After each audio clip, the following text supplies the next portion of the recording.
안녕하세요, 애청자 여러분. 오늘은 제가 북 에디터로 책을 하나 소개해 드릴까 합니다. 여러분, 요즘 방송에서 많은 국민들이 스트레스와 피로도를 받는 것이 바로 정치인의 언어입니다. 여러분, 오늘 소개할 책은 언어의 품격입니다. 언어는 소통의 도구입니다. 곧 언어는 말입니다.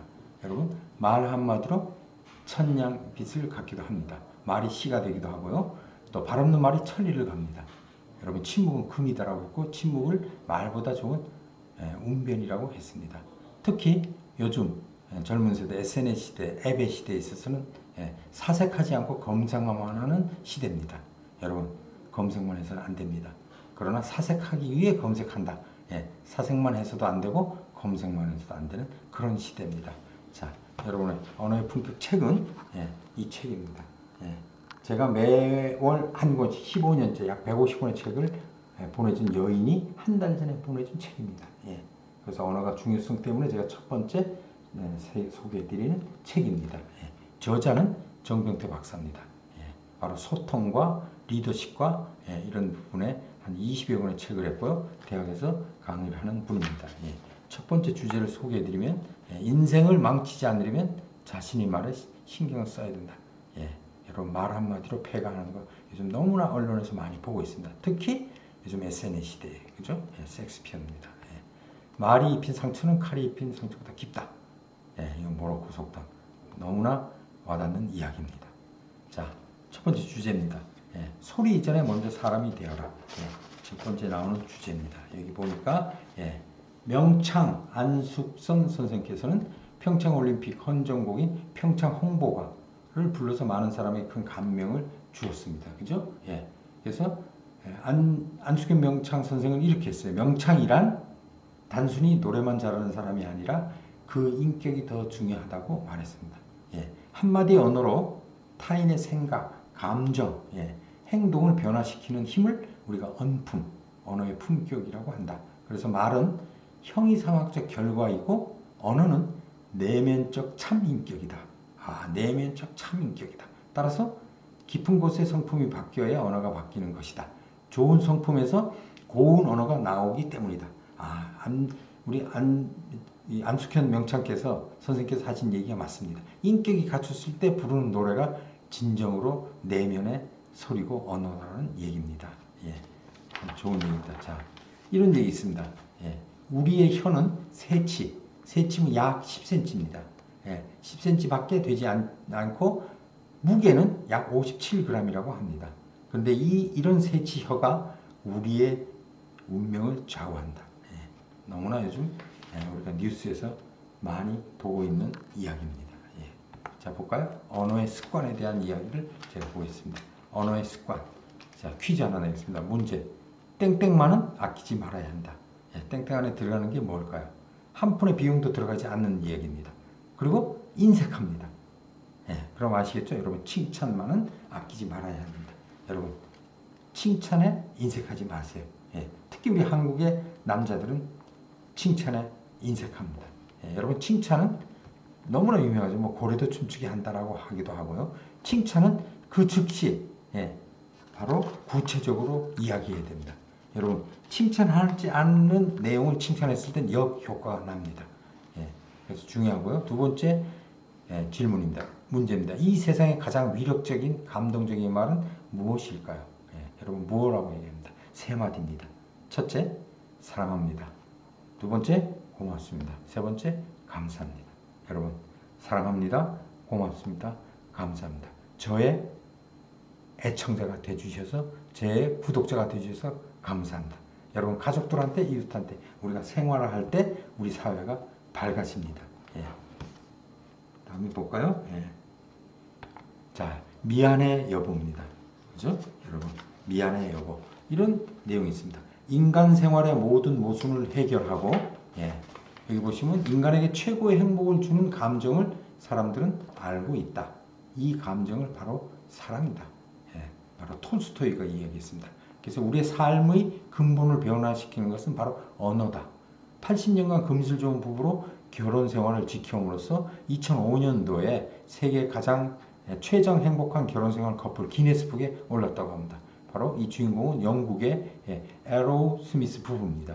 성공적인 결혼 생활의 비결을 묻는 질문에 아내는 이렇게 얘기했습니다. 특별한 비결은 없습니다. 그저 우리 부부는 서로 미안해 여보라는 언어를 참 잘합니다. 그러면 서로 그래요 여보 하며 잘 받아줍니다라고 답변했습니다.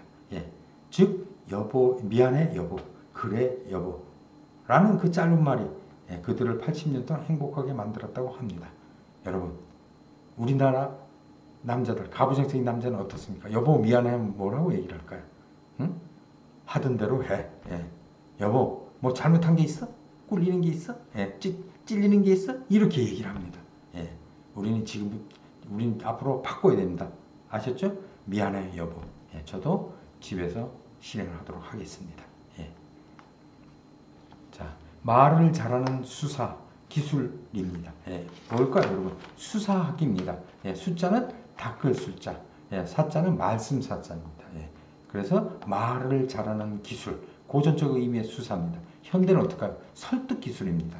즉 청중에 호소하는 그런 기술입니다. 그래서 학을 붙여서 수사학라고 합니다. 아리스토텔레스는 그의 책 수사학에서 로고스, 파토스, 에토스라고 활용한 설득 기술을 말하고 있습니다. 따라서 말을 조리게 하고 또 효과적으로 설득하는 법을 가르치는 수사학입니다. 그래서 고대 그리스 시대부터 중요하게 여겨가지고 이거를 대학의 중요 과목으로 집어넣습니다. 여러분 아리스토텔레스의 그 설득의 기술의 3요소입니다. 이토스, 인격적인 측면이 수강자나 청취자나 학생들에게 60%의 신뢰를 준다는 얘기입니다. 강사에 대한. 파토스는 감정적인 측면입니다. 얼마만큼 리얼하게, 얼마나 진실하게 감정 표현이 30%입니다. 로고스는 그 이야기하는 강의의 내용의 논리적이냐, 이게 10%입니다. 그래서 강사에 대한 신뢰에 따라서 학습자, 수강자의 반응은 달라지는 이것이 바로 수사학에서의 아리스토텔의 설득 기술의 3요소입니다. 여러분 표현의 위력입니다. 한번 볼까요? 표현의 위력. 바로 우리가 하고자 하는 표현의 위력입니다. 여기 보시면은 표현의 위력 매일 30번씩 파경을 만드는 4가지 말이라고 나와 있습니다. 삼성경제연구에서 부부관계를 파경에 이르게 하는 말을 4가지를 분류했다. 첫째가 뭘까요? 당신이 하는 게 늘 그렇지. 언제 잘한 적 있나? 아주 평범한 말 같은가? 여러분 우리는 이렇게 비난해서는 안 됩니다. 당신이 하는 게 늘 그렇지가 아니라 당신이 하는 게 맞아. 역시 당신은 언제나 옳아. 당신이 그렇게 얘기해줘서 고마워. 여러분 비난의 소리를 해서는 안 됩니다. 지지의 소리, 서포트, 보이스의 지지의 소리를 해줘야 됩니다. 여러분 비난의 소리는 상대방이 열등감을 갖게 합니다. 그러나 지지의 소리는 열등감이 아니고 자존감을 넣어줍니다. 그것이 첫 번째, 당신이 하는 게 늘 그렇지 뭐 언제 잘한 적 있나? 비난하지 마십시오. 두 번째가 뭘까요? 너나 잘해. 이는 반성 없이 상황을 회피하는 말이죠. 바로 파경을 만드는 4가지 두 번째, 너나 잘해. 아주 자존심 상하는 얘기죠. 세 번째는 주제 파악 좀 해. 너무나 많이 듣던 용어 같습니다. 그죠? 네 번째가 뭘까요? 아예 말 대꾸를 안 하는 것이다. 무슨 말을 해도 들은 채 하는 경우가 너는 내 말 해라. 나는 내 말 한다. 라는 식이죠. 무시하는 만큼 상대를 존중하지 않는 거죠. 무시하는 얘기입니다. 여러분 파경을 만드는 4가지 말 절대 우리는 해서 안 되겠습니다. 그죠? 다음은 언어의 품격에 대한 바로 사자성어입니다. 여러분 우공이산 이야기입니다. 잘 아시겠지만 프랑스의 작가 몰리에르는 약속을 지키는 일이 재산을 지키는 것보다 훨씬 중요하다고 했습니다. 이 얘기는 신뢰와 바로 의리를 쌓기가 그만큼 중요하다고 어렵다는 말입니다. 여러분 신뢰의 뜻을 다시 한번 말씀드리겠습니다. 신자는 거의 다 압니다. 믿음 신자입니다. 레자는 뭐라고요? 95%가 모릅니다. 바로 의지할 레자입니다. 신뢰는 바로 의지하고 믿고 의지하는 이야기입니다. 굉장히 중요합니다. 그래서 우공이사라는 고사성어인데요. 자, 우공이라는 90대 노인이요. 이쪽 마을 저쪽 마을을 다니는데 산을 넘어 다닙니다. 너무 힘들어서 뭐라 그럴까요? 불편해서 자식들과 상의 끝에 그 산을 산을 옮기겠다는 얘기예요. 옮기기로 작정했다. 주위의 놀림에 내가 죽더라도 자식들이 대대손손 일을 계속한다면 언젠가는 옮겨지지 않겠냐고 대꾸했다. 이에 겁을 먹은 산신령이 옥황상제께서 산이 없어질 것을 걱정하자 오히려 우공의 정성에 감동한 신은 두 개의 산을 옮겨줬다는 고사에서 유리됩니다. 이만큼 말은 굉장히 중요합니다. 여러분, 유머의 기술입니다. 말로 하는 기술이죠. 링컨의 유머를 말씀드리겠습니다. 여러분, 링컨 인물이 굉장히 흉터도 있고 못생겼습니다. 그래서 수염을 기르고요. 링컨이 선거에 나왔을 때 상대방 의원이 비난을 했습니다. 어떻게 링컨은 두 얼굴의 얼굴이라고 합니까? 이랬더니 제가 두 얼굴의 얼굴이라면 이 얼굴을 가지고 나오겠습니까? 라고 아주 재치있게 받는 유명한 유머의 이야기입니다. 그리고 링컨은 늘 스트레스와 낙선됐을 때 많은 실패를 봤을 때도 유머로 넘긴 최고의 존경받는 대통령입니다. 여러분, 유머는 상대와 때에 따라서 적정하게 써야 됩니다. 잘못 썼을 때는 굉장히 위화감을 주기도 하고 상대한테 자존심을 건드릴 수도 있습니다. 자, 여러분, 오늘은 언어의 품격 굉장히 중요합니다. 말 한마디가 청량을 갖고요. 우리가 말을 어떻게 하냐에 따라서 우리 인생은 바뀝니다.